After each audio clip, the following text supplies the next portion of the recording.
പിതാവേ, ഈശോമിശിഹായ്ക്ക് സ്തുതിയായിരിക്കട്ടെ. ഇപ്പോഴും എപ്പോഴും സ്തുതിയായിരിക്കട്ടെ. പിതാവേ, കല്യാൺ രൂപതയിൽ കേരളത്തിലെ വിവിധ രൂപതകളിൽ വന്നിട്ടുള്ള സീറോ മലബാർ വിശ്വാസികളുടെ ഒരു സമൂഹമാണല്ലോ ഇവിടെ ഉള്ളത്. ആരാധനാക്രമത്തെ സംബന്ധിച്ച് ഫ്രാൻസിസ് മാർപ്പാപ്പ സീറോ മലബാർ സഭയ്ക്ക് എഴുതിയ ഒരു കത്ത് വായിക്കാനിടയായി. ആ കത്തിനെക്കുറിച്ച് സാമൂഹ്യ മാധ്യമങ്ങളിൽ വലിയ ചർച്ചകൾ, പല വിധത്തിലുള്ള ചർച്ചകൾ നടക്കുന്നതായിട്ട് ഞാൻ കാണുവാനിടയായി. അതിനാൽ കല്യാൺ രൂപതയിലെ നമ്മുടെ വിശ്വാസികളുടെ ഇടയിൽ ഉയർന്നു വന്നിരിക്കുന്ന ചില സംശയങ്ങൾ, ഈ ആരാധനാക്രമത്തെക്കുറിച്ചുള്ള സംശയങ്ങൾ ദൂരീകരിക്കുവാനായി ലിറ്റർജി കമ്മീഷൻ ചെയർമാൻ കൂടിയായ പിതാവിനോട് ചില വിശദീകരണങ്ങൾ ചോദിക്കാനായിട്ട് ഞാൻ ആഗ്രഹിക്കുകയാണ്. ആദ്യത്തെ ചോദ്യം ഇതാണ്: നവീകരിക്കപ്പെട്ട കുർബാനക്രമം, ഇതിനെക്കുറിച്ച് പിതാവിന് പൊതുവെ പറയാനുള്ളത് എന്താണ്? 1989 റോമിൽ നിന്നും അംഗീകരിച്ച് നൽകിയ കുർബാന തക്സിയാണ് ഇപ്പോൾ വർഷങ്ങൾക്ക് ശേഷം വീണ്ടും നവീകരിച്ച് നമ്മൾ പ്രസിദ്ധീകരിക്കുന്നത്. നവീകരണത്തിനു വേണ്ടി എല്ലാ രൂപതകളുടെയും പ്രതിനിധികൾ അടങ്ങിയ സെൻട്രൽ ലിറ്റർജിക്കൽ കമ്മിറ്റിയിലും അതുപോലെ മെത്രാന്മാരുടെ സിനഡിലും ചർച്ചകൾ നടത്തി വേണ്ട ഭേദഗതികൾ വരുത്തി സിനഡിൻ്റെ പൊതുവായ അംഗീകാരത്തോടെ കുർബാന തക്സ റോമിലേക്ക് അയച്ചു. നവീകരിച്ച റാസ തക്സയ്ക്ക് പരിശുദ്ധ സിംഹാസനത്തിൻ്റെ അംഗീകാരം ലഭിക്കുകയുണ്ടായി. ഓഗസ്റ്റ് മാസത്തിൽ നടക്കുന്ന സിനഡിൽ തീരുമാനിക്കുന്ന ദിവസം മുതൽ പുതിയ തക്സ പ്രാബല്യത്തിൽ വരുന്നതാണ്. ഇതാണ് പൊതുവായിട്ട് ഈ പുതിയ തക്സയെക്കുറിച്ച് എനിക്ക് പറയാനായിട്ടുള്ളത്. പിതാവേ, മാർപ്പാപ്പയുടെ കത്തിലെ ഏറ്റവും പ്രസക്തമായ ഒരു ടേമാണ് uniform mode of celebration of the holy Qurbana എന്നത്. ഇതുകൊണ്ട് ശരിക്ക് എന്താണ് അർത്ഥമാക്കുന്നത്? നമ്മുടെ സഭയുടെ കെട്ടുറപ്പും കൂട്ടായ്മയും വർദ്ധിപ്പിക്കാൻ ഇത് ഇടയാക്കുമോ? 1999 സിനഡ് പിതാക്കന്മാർ കുർബാന അർപ്പണ രീതിയിൽ ഐക്യം ഉണ്ടാകണം എന്നാഗ്രഹിച്ച് ഒരു പൊതു തീരുമാനം എടുത്തു. അതനുസരിച്ച് വചന ശുശ്രൂഷ ഭാഗം ജനാഭിമുഖമായും അർപ്പണ ശുശ്രൂഷ അഥവാ കൂദാശ ഭാഗം അൾത്താര അഭിമുഖമായും വിശുദ്ധ കുർബാന സ്വീകരണത്തിന് ശേഷം വീണ്ടും ജന അഭിമുഖമായും കുർബാന അർപ്പിക്കപ്പെടണം എന്നാണ് തീരുമാനിച്ചത്. ഇതാണ് uniform mode of celebration of the holy Qurbana എന്നതുകൊണ്ട് അർത്ഥമാക്കുന്നത്. എന്നാൽ എല്ലാ രൂപതകളിലും ആ തീരുമാനം നടപ്പിലാക്കപ്പെട്ടില്ല. ഇപ്പോൾ നവീകരിച്ച കുർബാനക്രമം പ്രാബല്യത്തിൽ വരുന്നതോടെ സീറോ മലബാർ സഭയിൽ ആരാധനക്രമത്തിൽ കൂടുതൽ ഐക്യം ഉളവാകുവാനുള്ള ഒരു സുവർണ അവസരം നമുക്ക് കൈവന്നിരിക്കുകയാണ്. 1999 തീരുമാനമനുസരിച്ച് വിശുദ്ധ കുർബാന അർപ്പിക്കണമെന്ന് പരിശുദ്ധ പിതാവ് തന്നെ നമ്മോട് ആവശ്യപ്പെട്ടിരിക്കുകയാണല്ലോ. പരിശുദ്ധ പിതാവ് പറയുന്നത് ഇപ്രകാരമാണ്: I exhort all the clergy, religious and the lay faithful to proceed to a prompt implementation of the uniform mode of celebration of the Holy Kurbana.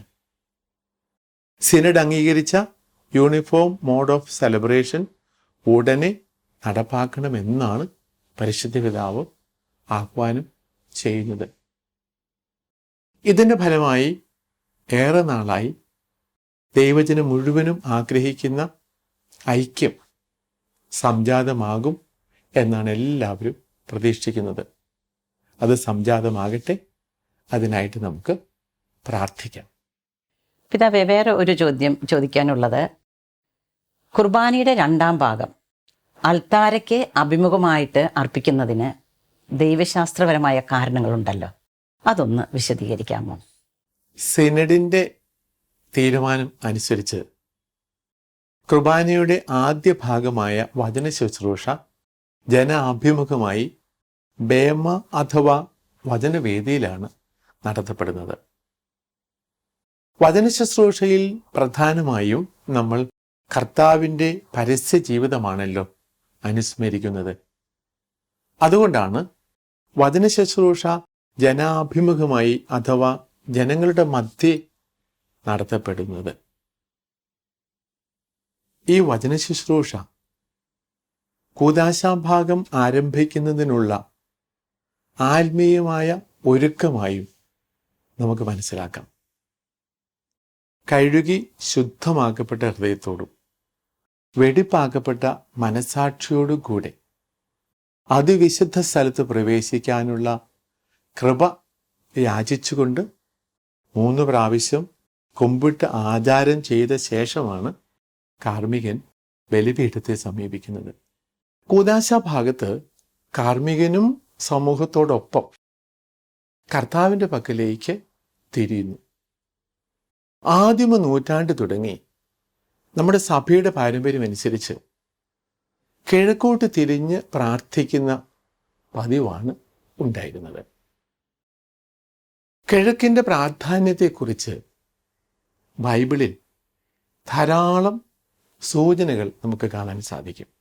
കർത്താവിൻ്റെ മഹത്വപൂർണമായ രണ്ടാമത്തെ ആഗമനം കിഴക്ക് നിന്നാണ് എന്ന് വിശ്വസിച്ചിരുന്നു. കിഴക്ക് നിന്നും പടിഞ്ഞാറോട്ട് പായുന്ന മിന്നൽ പിണർ പോലെയായിരിക്കും മനുഷ്യപുത്രൻ്റെ ആഗമനം എന്ന് വിശുദ്ധ മത്തായിയുടെ സുവിശേഷം 24 അധ്യായം 27 വചനത്തിൽ നമ്മൾ വായിക്കുന്നുണ്ട്. 3-ാം നൂറ്റാണ്ടിൽ എഴുതപ്പെട്ട ദിദസ്കാലിയ അപ്പസ്തലോരും എന്ന ഗ്രന്ഥത്തിൽ കിഴക്കോട്ട് തിരിഞ്ഞ് പ്രാർത്ഥിക്കുന്നതിനെ പറ്റി പ്രതിപാദിക്കുന്നുണ്ട്. കിഴക്കോട്ട് തിരിഞ്ഞ് പ്രാർത്ഥിക്കുന്ന പാരമ്പര്യം സ്ലീഹന്മാരിൽ നിന്ന് ലഭിച്ചതാണ് എന്നാണ് വിശുദ്ധ ജോൺ ഡമഷീൻ പ്രസ്താവിക്കുന്നത്. കിഴക്കോട്ട് തിരിയുക എന്നാൽ കർത്താവിലേക്ക് തിരിയുക എന്നാണ് അർത്ഥം. കിഴക്കോട്ട് തിരിഞ്ഞ് കാർമ്മികനും സമൂഹവും പ്രാർത്ഥിക്കുന്ന വിധത്തിലാണ് പിന്നീട് ദൈവാലയങ്ങൾ എല്ലാം തന്നെ പണിയപ്പെട്ടത്. 2-ാം വത്തിക്കാൻ കൗൺസിൽ വരെ പാശ്ചാത്യ സഭയിലും പൗരസ്ത്യ സഭകളിലും കാർമ്മികനും സമൂഹവും അൾത്താരയിലേക്ക് തിരിഞ്ഞ് ബലിയർപ്പിക്കുന്ന പതിവാണല്ലോ ഉണ്ടായിരുന്നത്.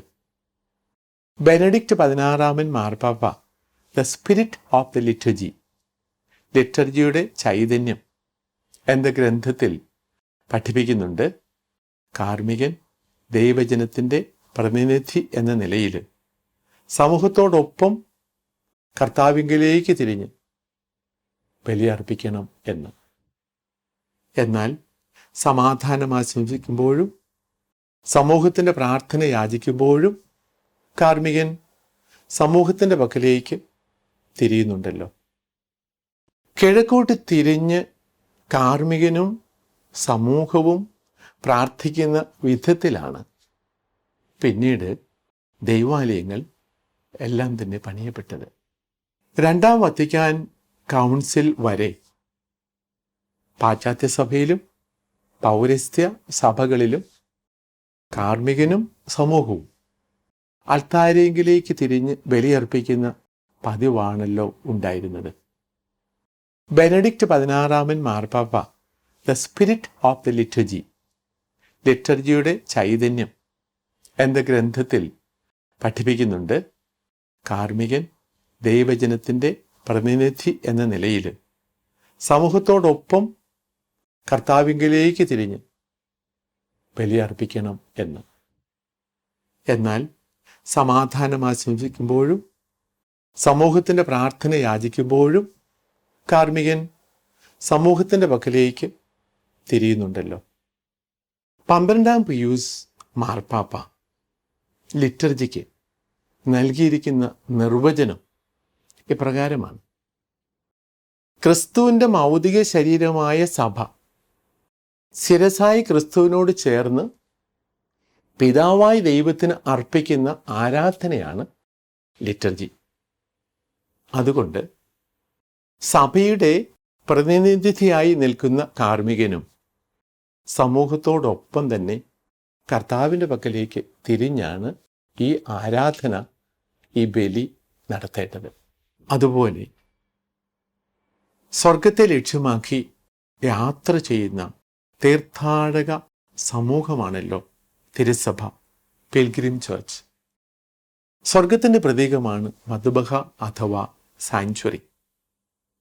കാർമ്മികനും സമൂഹവും അൽത്താരയിലേക്ക് തിരിഞ്ഞു നിൽക്കുന്നത് ഈ സ്വർഗോന്മുഖത, ഓറിയന്റേഷൻ ടുവേഡ്സ് ഹെവൻ, കൂടുതൽ വ്യക്തമാക്കാൻ നമ്മെ സഹായിക്കുന്നുണ്ട്. കൂടാതെ നമ്മുടെ കുർബാന സ്വർഗീയ ആരാധനയിലുള്ള നമ്മുടെ പങ്കാളിത്തമാണ്. സ്വർഗീയ ഗണങ്ങളോടൊപ്പമാണ് നമ്മൾ ദൈവാരാധനയിൽ പങ്കുകാരാകുന്നത്.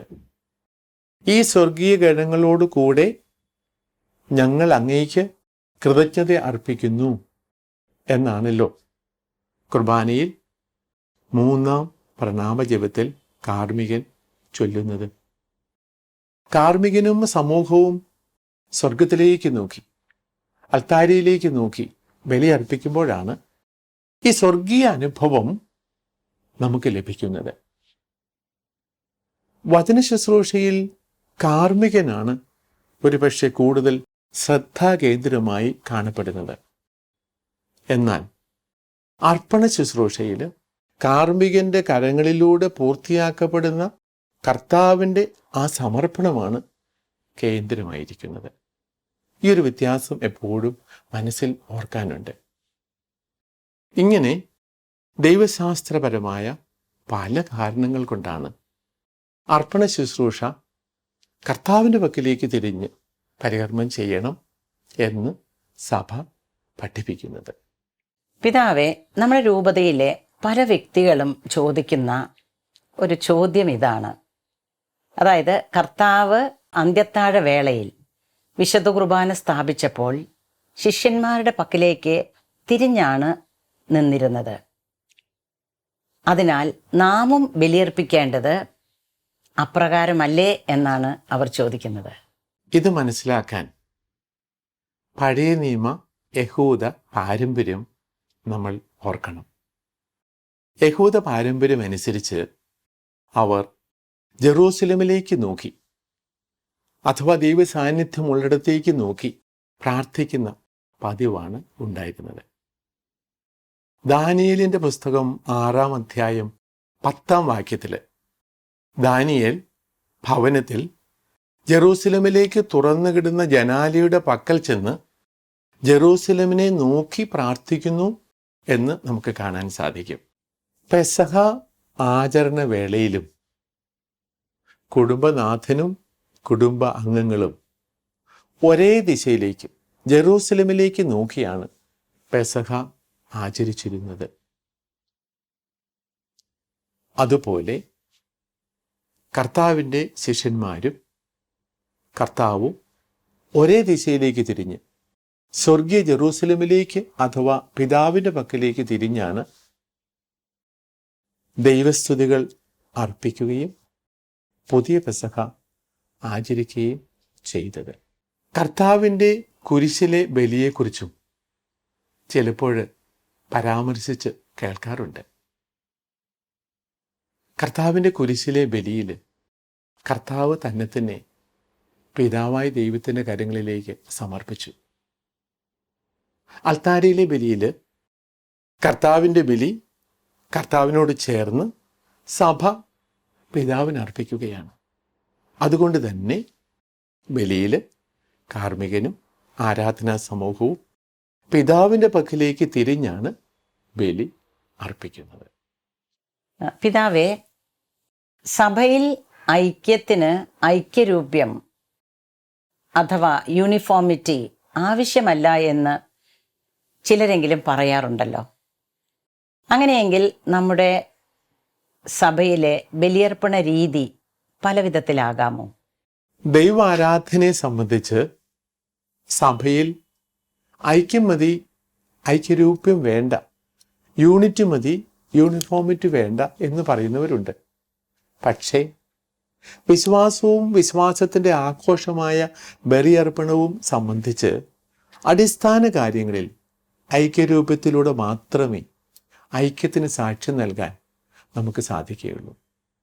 ഓരോ വ്യക്തിസഭയ്ക്കും ദൈവശാസ്ത്രം, ദൈവാരാധന, ആധ്യാത്മികത, നിയമസംഹിത എന്നിവയിൽ അതിൻ്റേതായ തനതാത്മകത ഉണ്ടായിരിക്കണം.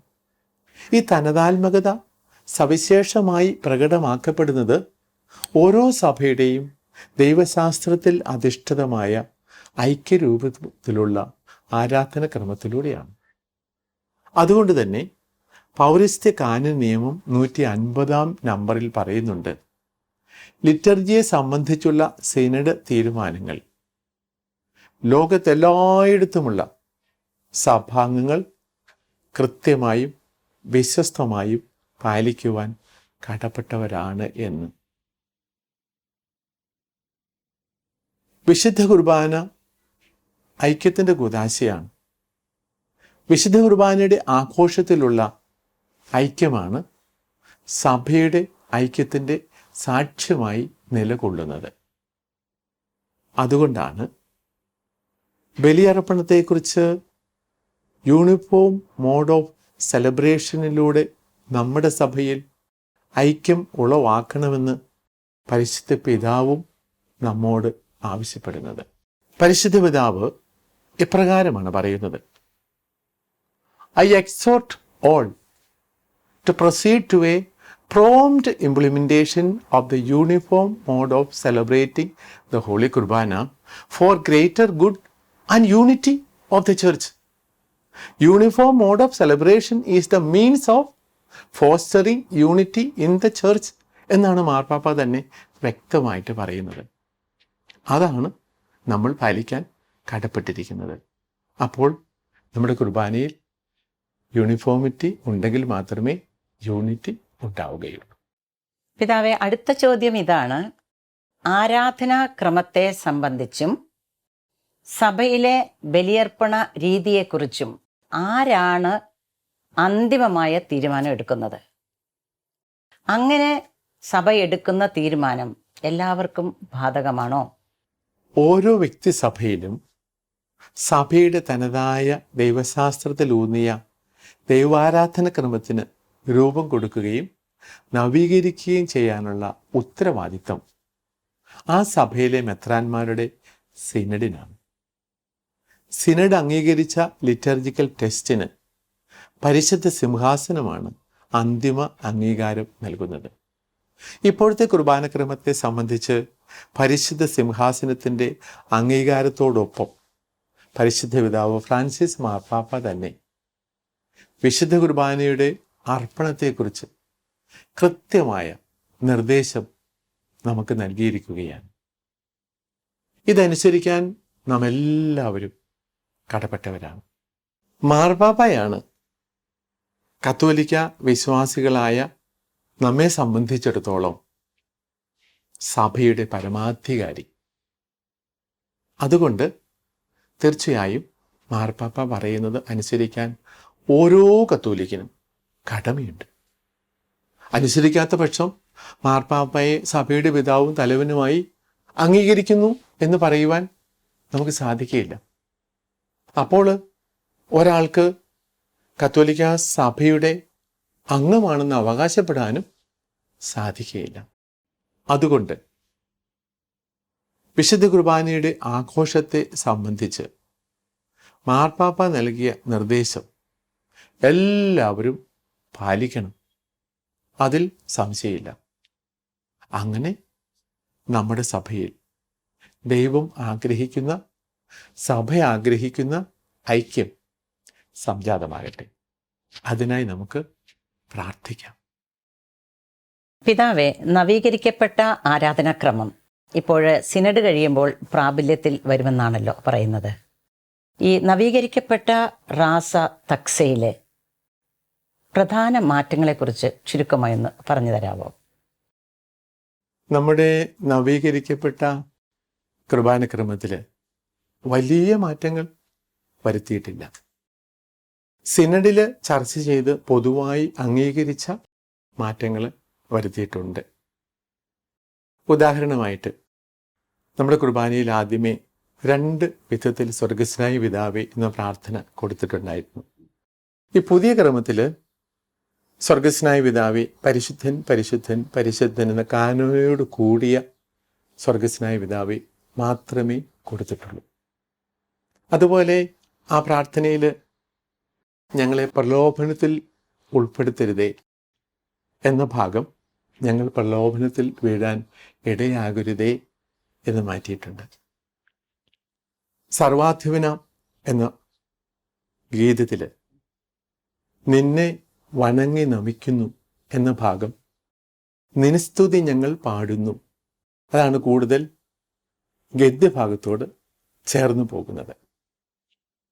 കാറോസസ പ്രാർത്ഥനയുടെ പ്രത്യുത്തരമെടുത്താൽ പൊതുവായിട്ട് നമ്മൾ സ്വീകരിച്ചിരിക്കുന്ന രീതി കർത്താവെ ഞങ്ങളുടെ മേൽ കരുണയുണ്ടാകണമേ എന്നാണ് പ്രാർത്ഥന. കാരണം കാറോസയിൽ നമ്മൾ ദൈവത്തോട് പ്രാർത്ഥിക്കുന്നത് ദൈവത്തിൻ്റെ കരുണയ്ക്ക് വേണ്ടി നമ്മൾ അപേക്ഷിക്കുകയാണ്. കൂദാശ ഭാഗത്തേക്ക് അനാപ്ര ഭാഗത്തേക്ക് നമ്മൾ വരുമ്പോൾ 3-ാമത്തെ ഗഹന്ത പ്രണാമ ജപം, അതിൽ സ്ത്രീയിൽ നിന്ന് ജാതനായി നിയമത്തിന് അധീനരായവരെ രക്ഷിക്കാൻ നിയമത്തിന് അധീനനായി എന്ന് തുടങ്ങിയ ആ പ്രാർത്ഥന നമ്മുടെ 3-ാമത്തെ കൂദാശ നെസ്തോറിയസിൻ്റെ പേരിൽ അറിയപ്പെടുന്ന കൂദാശ ക്രമത്തിൽ നിന്നും എടുത്ത് ഇവിടെ ചേർത്തിട്ടുള്ളതായിരുന്നു. ആ ഭാഗം ഒഴിവാക്കി അതിൻ്റെ ആദ്യ രൂപം നമ്മൾ സ്വീകരിച്ചിരിക്കുകയാണ്. 4-ാമത്തെ പ്രണാമജപത്തെക്കുറിച്ച് ചിന്തിക്കുമ്പോൾ അതിൽ ചില ഭാഗങ്ങൾ മുമ്പുള്ള പ്രാർത്ഥനാ ഭാഗത്ത് വന്നതിൻ്റെ ആവർത്തനം പോലെയാണ്. ആ ഭാഗങ്ങളെ ബ്രാക്കറ്റിനുള്ളിലാണ് കൊടുത്തിരിക്കുന്നത്.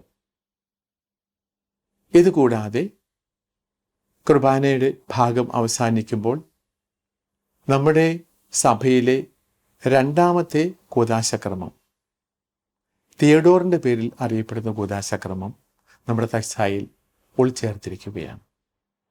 ഇനി പ്രോപ്രിയ ഭാഗത്തേക്ക് നമ്മൾ പോകുമ്പോൾ പ്രോപ്രിയ ഭാഗത്ത് പുതുതായി ചേർത്തിരിക്കുന്നത് കർത്താവിൻ്റെ തിരുനാളുകൾക്ക്, ഉദാഹരണം തെനഹ, പെന്തക്കുസ്ത മുതലായ തിരുനാളുകൾക്ക് പ്രത്യേകമായ പ്രാർത്ഥന നമ്മൾ ഉൾച്ചേർത്തിട്ടുണ്ട്. അതുകൂടാതെ നമ്മുടെ സീറോ മലബാർ സഭയിലെ വിശുദ്ധരായ വിശുദ്ധ അൽഫോൻസാമ്മ, കുര്യാക്കോസ് ഏലിയാസച്ചൻ, എൗപ്രാസ്യാമ്മ, മറിയം ത്രേസ്യാമ്മ ഇവരുടെ പ്രോപ്രിയകൾ അവരുടെ തിരുനാളുകളിലേക്കായി ചേർത്തിരിക്കുകയാണ്. അതുകൂടാതെ നമ്മുടെ സുറിയാനി കുർബാനയിലെ ഗീതങ്ങൾ സുറിയാനി രൂപത്തിൽ തന്നെ അനുബന്ധത്തിൽ ചേർത്തിട്ടുണ്ട്. പ്രോപ്രിയ ഭാഗത്തുള്ള നമ്മുടെ പ്രാർത്ഥനകൾ സോഴ്സിനോട് കൂടുതൽ വിശ്വസ്തമായിട്ട് മലയാളത്തിലേക്ക് ട്രാൻസ്ലേറ്റ് ചെയ്യാനായിട്ട് വീണ്ടും പരിശ്രമിച്ചു. നമ്മുടെ കുർബാനക്രമത്തിൽ പൊതുവായിട്ട് ഭാഷാപരമായിട്ട് വേണ്ടതായ തിരുത്തലുകളൊക്കെ വരുത്താനായിട്ടും പരിശ്രമിച്ചിട്ടുണ്ട്. ഇതൊക്കെയാണ് പൊതുവായിട്ട് പുതിയ നമ്മുടെ കുർബാനക്രമത്തിൽ വരുത്തിയിട്ടുള്ള മാറ്റങ്ങൾ എന്ന് കാണാൻ സാധിക്കും. പിതാവേ, സഭാമക്കളായ ഞങ്ങളുടെ മനസ്സിൽ ആരാധനാക്രമത്തെക്കുറിച്ച് ഉയർന്നു വന്ന സംശയങ്ങൾക്ക് വളരെ കൃത്യമായിട്ടും വ്യക്തമായിട്ടും വിശദീകരിച്ച് ഉത്തരങ്ങൾ നൽകി ആ സംശയങ്ങളൊക്കെ ദൂരീകരിച്ച് പിതാവിന്റെ വിലപ്പെട്ട സമയമെടുത്താണ് ഇതൊക്കെ ചെയ്തത്. അതിന് സഭാമക്കളുടെ പേരിൽ ഞാൻ നന്ദി അറിയിക്കുന്നു. എനിക്ക് ഒത്തിരി സന്തോഷമുണ്ട്. നല്ലവനായ ദൈവം നമ്മുടെ സഭയെ സമൃദ്ധമായിട്ട് അനുഗ്രഹിക്കട്ടെ എന്ന് ഞാൻ പ്രാർത്ഥിക്കുകയും ചെയ്യുകയാണ്.